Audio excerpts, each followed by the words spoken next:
এ মামা মামা বললাম কি দেখ কি সুন্দর একটা খরগোশ, চল তোর বাবাকে বলি এরকম একটা সেম খরগোশ নিয়ে আসতে দোকান থেকে। হ্যাঁ হ্যাঁ আমার খুব ইচ্ছে করছে এরকম একটা খরগোশ পালার। ঠিক আছে চল চল। ওই কোথায় গেল, শোনো শোনো শোনো না বললাম কি আমার আর মাম্মার একটা ইচ্ছে পূরণ করবে। কি ইচ্ছা?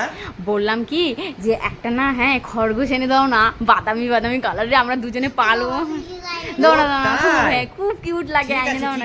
ঠিক আছে আইনে দিচ্ছি। আচ্ছা আচ্ছা ঠিক আছে, মোবাইলে তো দেখে নাও কি। আরে বাবা মোবাইলে দেখতে হবে, আইনে দিচ্ছি। আরে ঠিক আছে নিয়ে এসো, বাদামি বাদামি কালার আনবে কিন্তু। হ্যাঁ ঠিক আছে। ইয়ে মামা আনতে গেছে বাবা দোকান থেকে খরগোশ দেবো, সেই মজা হবে, আমরা খেতে দিব। কোথায় এনেছো?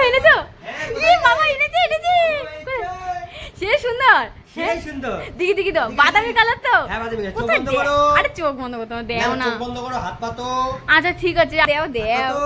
আরে এটা কি নিয়ে আসছো? আরে তুমি না বললে যে একটা খরগোশ আনতে আরে মামার এটা জন্য। আয় ভগবান, মামা এটা খেলনার খরগোশ নিয়ে আসছে। দুধ দেখ, আমরা তো অরিজিনাল খরগোশ আনতে বলছি, দেখবা মোবাইলে দেখবা। এই দেখো এটা অরিজিনাল খরগোশের কথা বলেছি, এই যে এরকম অরিজিনাল খরগোশ। হ্যাঁ? আরে পুতুল খরগোশ একটা নিয়ে আসছে ব্যাঙের মাথা। মামাম দেখ আর ব্যাঙ তুচ্ছাতা।